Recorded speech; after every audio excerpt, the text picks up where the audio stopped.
Ladies and gentlemen, before I begin, tell me from which city are you watching this video right now?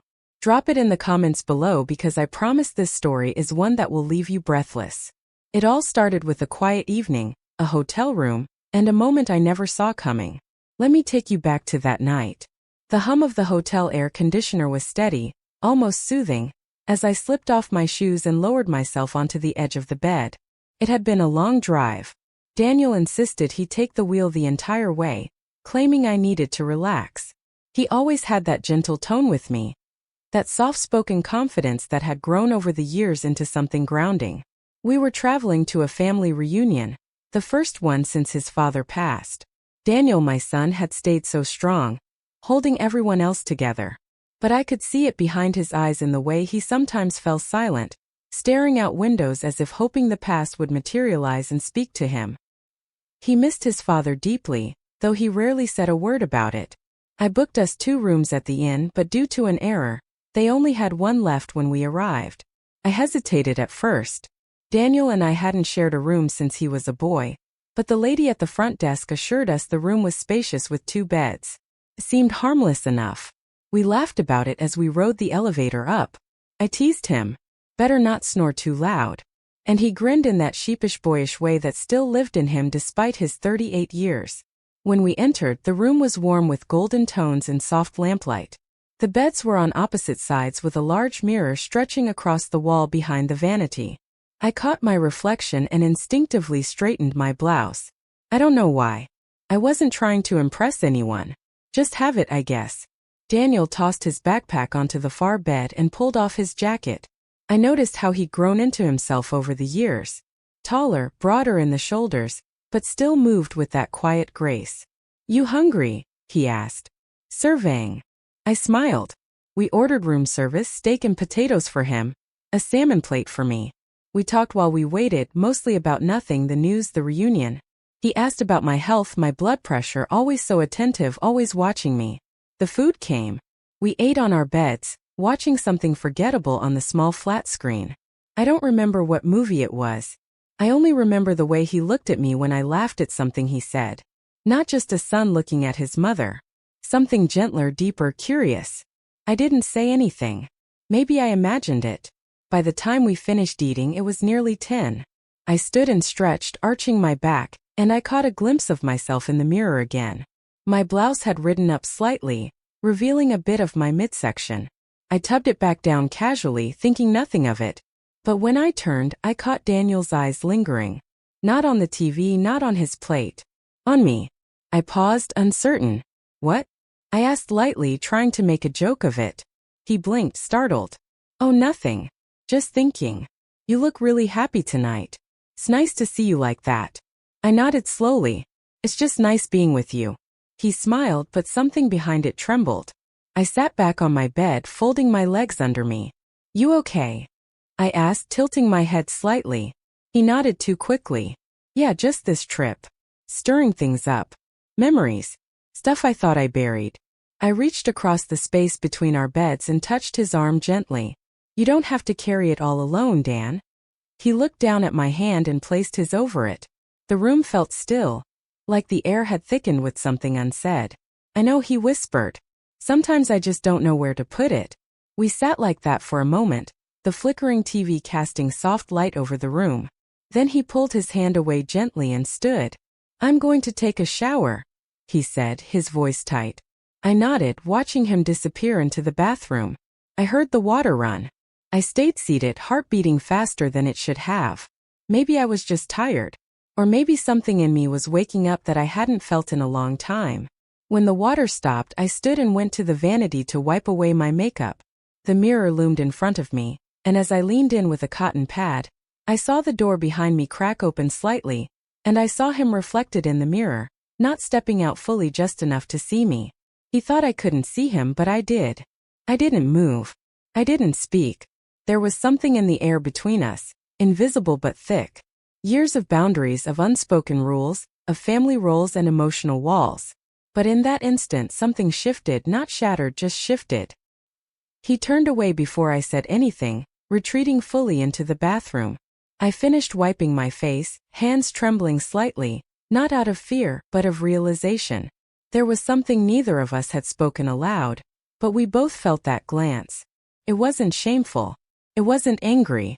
It was filled with longing, sadness, need. I sat on the bed again and waited. The door opened. He stepped out, shirtless, towel around his waist, and he paused when he saw me looking not away but directly at him. Neither of us said a word. And in that silence something stirred that would lead us both to a moment of unexpected truth. Something I never thought would happen but did. And it all started with a reflection in a hotel mirror. He stood still in the doorway, water still glistening on his chest, towel loosely wrapped around his waist. The soft yellow light from the bathroom behind him made the whole scene look like a dream or a moment outside of time. He looked unsure, as if he didn't know whether to step forward or back. I didn't look away. It would have been so easy to break the moment, to say something practical, safe, expected. Did you need another towel? Or you should blow dry your hair. But I didn't. I just sat there letting him see that I had seen, letting him know I wasn't pretending and that maybe I didn't want to. Daniel slowly walked to his bed, his bare feet silent on the carpet. He sat down across from me, the towel still around his waist, and leaned forward with his elbows on his knees. He didn't meet my eyes. I didn't mean to make you uncomfortable, he said after a long silence. I just sometimes I see you, Mom, and I don't know how to process what I'm feeling. I swallowed hard, my throat dry. Daniel, I said gently, I'm not upset. That made him look up. His eyes were red around the edges, not from tears, but from holding too much inside. You're not. I shook my head. No, I think we've both been holding things in for a long time. He leaned back, rubbing his palms over his thighs like he was trying to calm something inside himself. It's just that when Dad died, something changed. I started seeing you differently, not just as my mother but as a woman, and I hated myself for it. Those words hung in the air like a confession. Not ugly, not scandalous, just honest, painfully, vulnerably honest. I took a deep breath, feeling the weight of what he just said. You don't need to hate yourself for feeling something, Daniel. Feelings aren't wrong, they just are. He studied my face, probably trying to read if I was speaking from kindness or from somewhere deeper.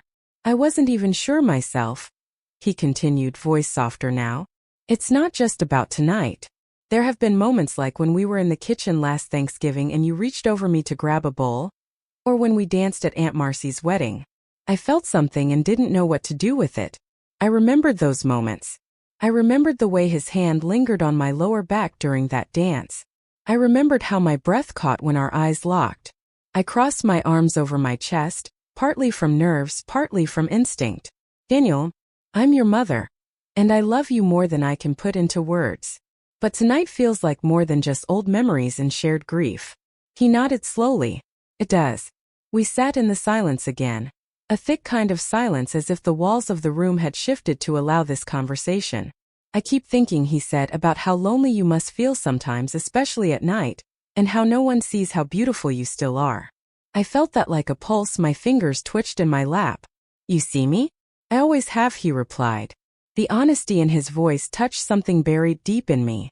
I'd spent years trying to be strong, to be proper, to stay in my lane as a mother, a widow, a woman past her prime. But in that moment I didn't feel past anything. I felt seen and maybe even wanted. My voice came out softer than I intended. I don't know what to do with that, Daniel. You don't have to do anything, he said. I just needed you to know. Needed to say it out loud. I nodded, unable to speak for a moment. Then I reached for the remote and muted the TV. The sudden quiet let every breath and heartbeat echo louder. He looked at me like he was searching for something. Permission maybe, or understanding. And I found myself wondering if we were both standing at the edge of a cliff we never expected to be near. Are you scared? I asked. Yes, he said immediately. But not of you. I could barely breathe. My body was alive with questions and sensations I hadn't felt in years. It was terrifying and thrilling. I don't know what this means, I whispered. Or where it goes. Me neither, he said. But I know I've never told you the truth before. Not like this. He leaned forward just slightly. You deserve to be loved for everything you are, Emily. Not just as my mother, but as a woman who still feels, still aches, still wants to be wanted. Hearing my name come from his lips like that, not Mom, was like lightning through my spine. I didn't move. Not yet. But I didn't look away either. I think I said, trying to keep my voice steady, that we need to take this slowly, carefully, respectfully, if there's anything here at all. He nodded. Of course, the clock on the nightstand ticked softly between us, and I realized in that moment that whatever happened next, whether we stepped back into our roles or dared to explore the edges of this unexpected intimacy, everything had changed. Because sometimes love doesn't come wrapped in expected forms. Sometimes it shows up in the reflection of a hotel mirror when you least expect it. And once seen, it can't be unseen. The night settled around us like a warm blanket, dense, quiet, and charged with everything unsaid. Neither of us made a move, yet everything inside me was moving. I could feel the hum in my chest, the delicate trembling of realization. Daniel lay back on his bed, hands behind his head, eyes staring at the ceiling. I watched him carefully, supply the way his chest rose and fell, the shape of his jaw when he was deep in thought.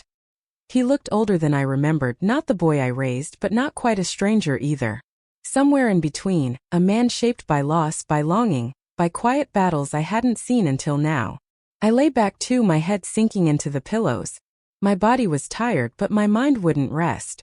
I kept replaying the moment in the mirror. The way his gaze lingered, the way it didn't feel wrong, only surprising. We didn't speak for several minutes. Just listened to the soft hum of the air conditioning, and the occasional car passing outside the window. But silence wasn't silence anymore. It was heavy with meaning. Then he said, "Do you ever wonder what your life would have been like if you weren't a mother?" The question pierced the quiet like a slow-moving arrow. I turned my head toward him, though he didn't look at me. All the time, I admitted. It wasn't something I'd ever said out loud.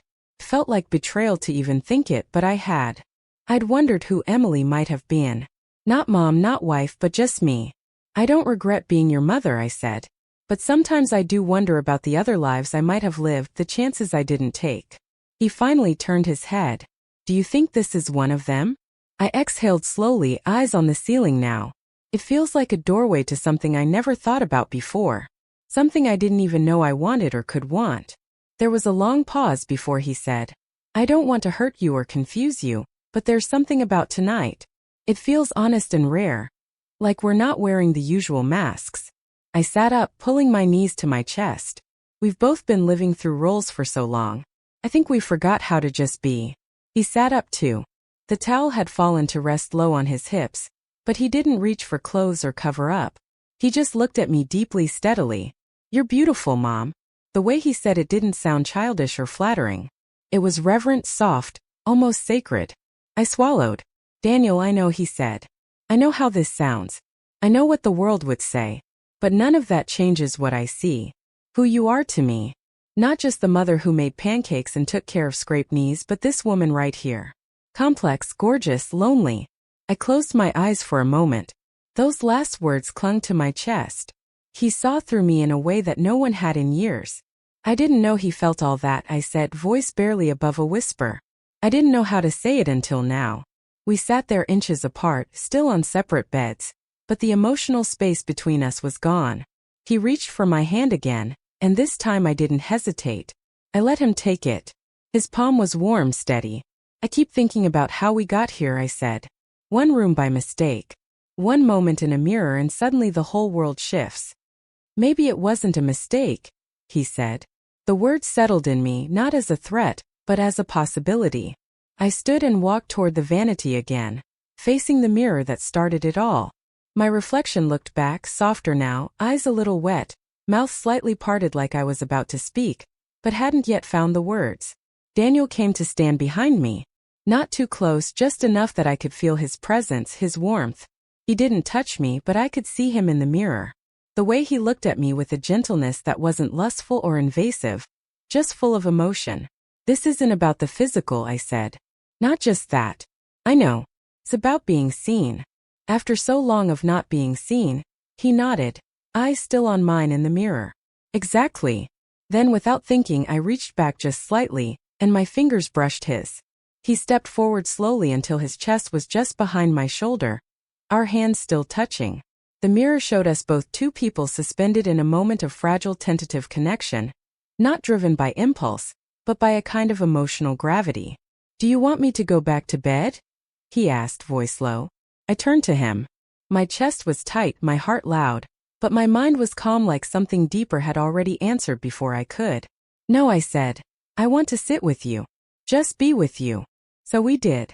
We sat at the foot of the bed side by side, the television now off, the lights dim, no expectations, no steps taken too far.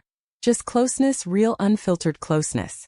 His hand remained in mine, and for the first time in years, I felt not just loved but truly understood. And that more than anything was what made the night unforgettable. The room had taken on a new kind of quiet, not empty, not awkward, but full of presence, of breath, of everything neither of us had ever said before tonight. We sat together at the foot of the bed, still holding hands, the dim lamplight washing us both in a golden hue that made everything feel softer, more fragile, like this moment could vanish if we moved too fast. I didn't know how long we sat there, minutes, an hour. Time had stopped mattering. I could feel the pulse of Daniel's thumb against mine, steady, grounding. His presence wasn't just beside me, it was around me. Like he saw the woman inside me that had been buried under years of responsibilities, losses, and the weight of being someone's mother, someone's wife, someone's everything but her own. You always carried everything so quietly, I murmured. You looked at me, eyes a little glassy. I learned it from you. That hit deeper than I expected. I glanced down at our joined hands. So familiar and yet new. I was never good at asking for what I needed, I said. And I was never good at saying what I felt. I smiled faintly. What a pair we are. We both chuckled softly, the sound breaking the tension like a thin sheet of glass. He leaned his shoulder against mine and I let my head rest there instinctively, like I had when he was a boy, when he was sick or scared or just needed comfort. But this was different. He wasn't a boy anymore. And I wasn't just a mother tonight. I keep thinking about what happens after this, I said quietly, afraid to say it but needing to. Tomorrow, the reunion, the ride home. We go back to being who we are, he said. But maybe just a little more honest. I nodded, though something inside me tugged. Do you think it'll change things? He didn't answer right away. Then yes, but not in a bad way. I think it already has. His honesty didn't scare me anymore. In fact, it was the first thing that made me feel safe in a long time. Not the kind of safety you get from locks on a door or seatbelts in a car, but the kind that comes from being fully seen and still accepted. I turned toward him, our knees now touching. I've spent most of my life putting others first, I admitted. I told myself that's what good women do, what good mothers do. But I never realized how much of myself I left behind. Daniel's expression softened. You didn't leave her behind. She's still here. She just needed someone to remind her. I reached up, brushing my fingers along his cheek. His eyes fluttered closed like he wasn't expecting the gesture, but welcomed it all the same. When he opened them again, they were full of emotion I didn't know how to name. He didn't kiss me. I didn't kiss him. That wasn't what this moment was about. Instead, he leaned his forehead against mine, and we sat there, connected by breath and truth, and a strange aching tenderness that somehow felt more intimate than anything physical could have. I love you, Daniel, I whispered. I love you too. It wasn't just familial. It wasn't romantic either. It was somewhere deeper, murkier, more sacred than the categories the world tries to assign. We held each other that way for a long time. Eventually, he helped me lie down, tucked the blanket around me, turned off the light, and when he climbed into his bed across from mine, neither of us spoke. We didn't have to. The air between us still held everything. The mirror, the glance, the confessions, the understanding. In the morning, the sunlight slipped through the sheer curtains, brushing the edge of the room with gold. I woke up feeling lighter. Not because everything made sense now. Didn't, but because something inside me had been acknowledged. Not as someone's mother or widow or beautiful woman, just as Emily. When Daniel stirred and sat up, our eyes met. We smiled. No weight, no guilt, no shame. Morning, he said. Morning. We got dressed in silence, packed our bags, shared coffee and stale hotel muffins, and then we left that room, but not what happened inside it. Because that night wasn't about crossing lines. It was about rediscovering connection. And I know the world would never understand the complexity of it. Maybe I don't either. But in that room with my son, not just his mother and child, but as two people stripped of pretense, I found something I hadn't even realized I'd lost myself. And I'll never forget what he said. You deserve to be seen always. That was the moment everything changed quietly forever.